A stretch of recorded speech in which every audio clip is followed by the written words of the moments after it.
Hello बच्चों, welcome back to my channel. कैसे हैं आप सब लोग। आज की वीडियो में मैं आप लोग के लिए principles and practice of insurance के एमसीक्यू क्वेश्चंस लेकर के आई हूँ। मैंने पहले भी इसके वीडियोस अपलोड की हुई हैं, अगर आपने नहीं देखी है तो इसका लिंक आपको डिस्क्रिप्शन में मिल जाएगा। एक प्लेलिस्ट बनी है, उसमें सारी वीडियोस आपको एक साथ मिल जाएंगी।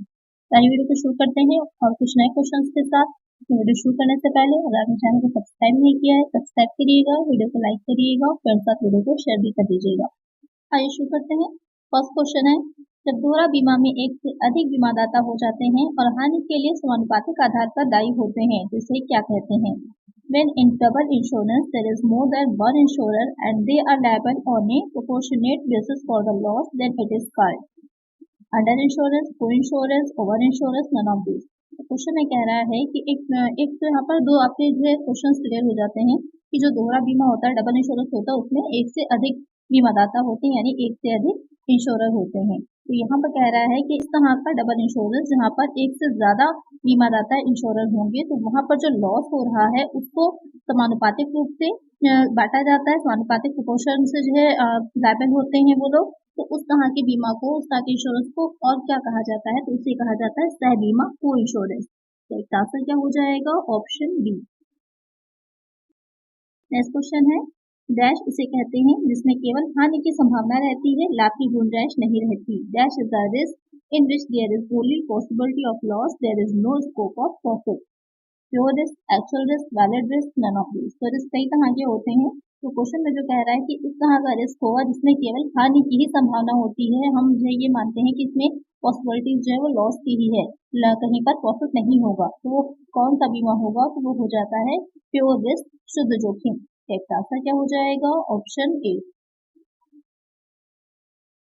नेक्स्ट क्वेश्चन है, जिस जोखिम में लाभ और हानि दोनों की संभावना होती है उसे डैश कहते हैं। The risk in which there is a possibility of both profit and loss is called dash. Pure risk, speculative risk, valid risk, none of these. तो यहाँ पर उसका जो आपका पहले जो क्वेश्चन था उसका जस्ट अपोजिट है। उसमें था कि लाभ की संभावना नहीं होती थी, सिर्फ हानि की ही संभावना होती थी। यहाँ पर क्या कह रहा है कि लाभ और हानि दोनों की, यानी कि लॉस भी हो सकता है, प्रॉफिट भी हो सकता है, दोनों की ही प्रोबेबिलिटी है। तो कौन सा आपका जोखिम होगा, कौन सा रिस्क होगा? तो वो हो जाता है परिकल्पित रिस्क, यानी कि स्पेकुलेटिव रिस्क। तो एक आंसर हो जाएगा ऑप्शन बी। दोनों क्वेश्चन को ध्यान में रखिएगा, जहां पर सिर्फ हानि की संभावना होगी, हानि की प्रोबेबिलिटी होगी, वो आपका प्योर रिस्क है। और जहां पर लाभ और हानि दोनों की संभावना हो रही है, जहां पर लॉस और प्रॉफिट दोनों की प्रोबेबिलिटी है कि दोनों में से कुछ भी हो सकता है, तो वहां पर कौन सा हो जाता है? स्पेकुलेटिव रिस्क होता है, परिकल्पित जोखिम होता है। तो यहाँ पर क्या आंसर है? Option B. नेक्स्ट क्वेश्चन है, डैश व वारंटी है जिसका उल्लेख बीमा संबंधी दस्तावेजों में किया जाता है। Dash is the warranty which is mentioned in documents. Express warranty, implied warranty, both A and B, none of this. तो वारंटीज जो होती है वो दो तरह की होती है, एक एक्सप्रेस होती है, दूसरी इम्प्लाइड होती है, यानी कि अभिव्यक्ति होती है और विकसित होती है। यहाँ पर जो क्वेश्चन कह रहा है कि इस तरह की वारंटी जिसके बारे में जो आप लोग का इंश्योरेंस डॉक्यूमेंट्स होते हैं उनमें मेंशन रहता है, उनमें बताया गया रहता है, वो क्या हो जाएगी? एक्सप्रेस वारंटी हो जाएगी। नाम से क्लियर है, जिस चीज को आप एक्सप्रेस कर रहे हैं, अभिव्यक्त कर रहे हैं, बता रहे हैं, दिखा रहे हैं, वो हो जाती है आपकी एक्सप्रेस वारंटी। एक आंसर होगा ऑप्शन ए। नेक्स्ट क्वेश्चन है, डैश व वारंटी है जिसका उल्लेख बीमा संबंधी दस्तावेजों में नहीं किया जाता। Dash is the warranty which is not mention in the insurance related document. Express warranty, implied warranty, both A and B, none of this. इसमें क्वेश्चन उसका जस्ट अपोजिट है कि कौन सी वारंटी ऐसी है जिससे इंश्योरेंस डॉक्यूमेंट में नहीं दिखाते, तो वो हो जाएगी इम्प्लाइड वारंटी, विकसित वारंटी। यहाँ पर भी दोनों क्वेश्चन को ध्यान में रखिएगा, दोनों में से कोई भी पूछ सकता है या दोनों एक साथ भी पूछ सकता है। नेक्स्ट क्वेश्चन है, बीमा का प्रधान कार्य है। The main function of insurance is providing security, distribution of risk, both A and B, access to capital. यहाँ पर ध्यान रखिएगा कि जो बीमा होता है, इंश्योरेंस होता है, उसके दो तरह के मेनली जो जितने भी काम है उसको दो तरह से डिवाइड किया गया। पहले हो जाते हैं प्राइमरी फंक्शंस होते हैं, उसके मेन फंक्शंस होते हैं, दूसरे हो जाते हैं सेकेंडरी फंक्शंस। तो यहाँ पर आपसे पूछ रहा है कि प्रधान कार्य, मेन फंक्शन जो है उसमें कौन सा है? सुरक्षा प्रदान करना, जोखिमों का वितरण, ए एंड बी दोनों, पूंजी सुलभ करना। तो यहाँ पर जो उसका प्राइमरी का है या मेन फंक्शन है वो प्रोवाइडिंग सिक्योरिटी और डिस्ट्रीब्यूशन ऑफ रिस्क, ये दोनों ही रहेंगे। बाकी पूंजी सुलभ करना ये उसका सेकेंडरी हो जाता है। तो यहाँ पर सही आंसर आपको होगा option C, both A and B. Next question है, बीमा है, insurance is gambling, loss, protection from financial loss, profit. यहाँ पर क्वेश्चन कह रहा है बीमा है। वैसे तो बहुत सिंपल सा क्वेश्चन है। कभी कभी ऐसा होता है कि इंश्योरेंस और गैम्बलिंग को एक ही समझ लिया जाता है, क्योंकि दोनों में ही ये रहता है कि दोनों ही का ही भविष्य निश्चित होता है, दोनों में ही नहीं पता होता कि क्या होने वाला है, दोनों ही अनसर्टेन है, इसलिए दोनों को कभी कभी एक समझ लिया जाता है, लेकिन दोनों में अंतर है। इंश्योरेंस जो होता है वो पूरी तरह से वैलिड होता है, पूरी तरह से लीगल होता है, लेकिन जो स्पेकुलेटिंग है, जुआ है, वो गैम्बलिंग जो होती है वो लीगल नहीं होती है। और भी बहुत सी चीजें हैं जो दोनों में डिफरेंस करती हैं। यहाँ पर जो बीमा है ना तो वो जुआ है, ना ही हानि है, ना ही लाभ है, वो क्या हो जाएगा, हानि की पूर्ति का साधन है।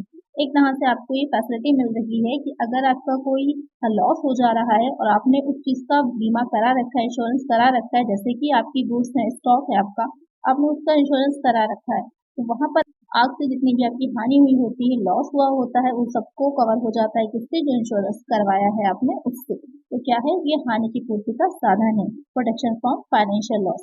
तो यहाँ पर एक आंसर क्या होगा, ऑप्शन सी। क्वेश्चन है, पुनर्बीमा किसके अंतर्गत आता है। रे insurance comes under dash, liability insurance, property insurance, personal insurance, all of this. तो क्वेश्चन में यहाँ पर पूछ रहा है जो आपका पुनर्बीमा री इंश्योरेंस है वो किस तरह के इंश्योरेंस में आएगा। तो इंश्योरेंस कई तरह के होते हैं, एग्जाम्पल्स आपको दे रखे हैं, जिसमें जो आपके ऑप्शन है वही लायबिलिटी इंश्योरेंस होता है, प्रॉपर्टी होता है, पर्सनल होता है, गारंटी इंश्योरेंस होता है। तो यहाँ पर जो पुनर्बीमा री इंश्योरेंस होता है वो आ जाएगा दायित्व बीमा में, लायबिलिटी इंश्योरेंस में। तो इसका आंसर क्या होगा, ऑप्शन ए।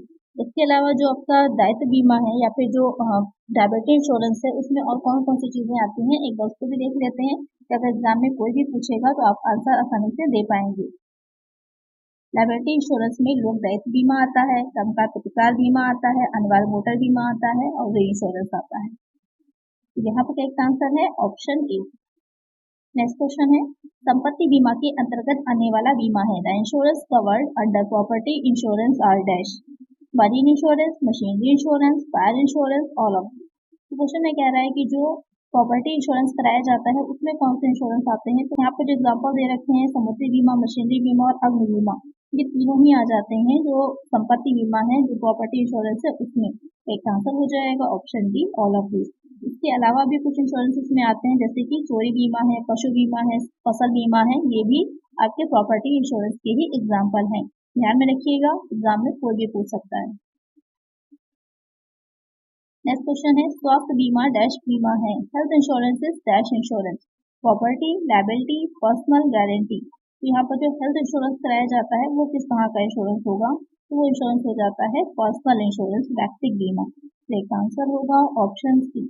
और व्यक्तिगत बीमा यानी कि पर्सनल इंश्योरेंस जो होता है उसमें और कौन से बीमा आते हैं, तो लाइफ इंश्योरेंस आ जाता है, या फिर व्यक्तिगत दुर्घटना बीमा यानी कि जो पर्सनल एक्सीडेंट वाला इंश्योरेंस होता है वो भी इसी में ही आएगा। यहाँ पर एक आंसर है option C.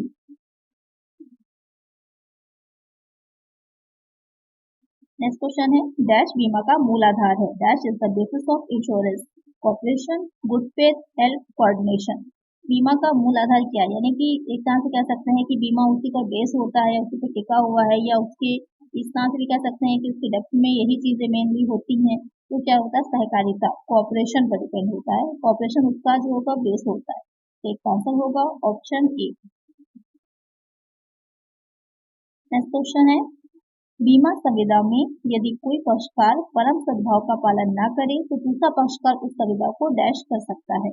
If a party to an insurance contract doesn't observe utmost good faith, the other party can dash the contract, converted, valid, void, illegal।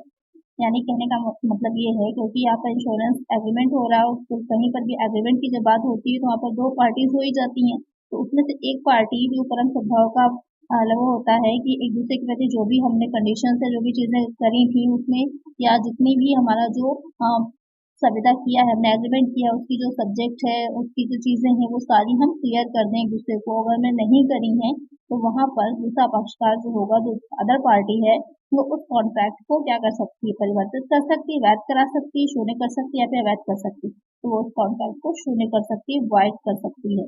तो एक आंसर हो जाएगा ऑप्शन सी। और उसके बाद अगर एक पार्टी उसको वाइड कर देती है तो दूसरी पार्टी उसको कभी भी परिवर्तित नहीं करा पाएगी। नेक्स्ट क्वेश्चन है, प्रत्याशन पत्र किसके पक्ष में लिखा जाता है। In whose favor the letter of subordination is written, insurer both A and B none of these. जो प्रत्याशन पत्र होता है वो किसके पक्ष में लिखा जाता है, तो ये लिखा जाता है बीमा दाता के पक्ष में, इंश्योरर के पक्ष में। तो इसका आंसर हो जाएगा ऑप्शन बी। नेक्स्ट क्वेश्चन है, रेल सड़क रजिस्टर डाक द्वारा भेजे गए माल का बीमा डैश के अंतर्गत होता है। Insurance of goods sent by rail road registered post is under dash. Inland transit policy, marine cum erection policy, interest policy, none of these. यहाँ पर जो रेल है, सड़क है या फिर रजिस्टर्ड डाक द्वारा कोई सामान या कोई गुड्स है वही जहाँ से दूसरी जगह पर भेजे जा रहे हैं, तो उसका जो इंश्योरेंस कराया जाता है वो आ जाता है आंतरिक अभिवहन पॉलिसी में, इनलैंड ट्रांजिट पॉलिसी में। तो एक आंसर हो जाएगा ऑप्शन ए।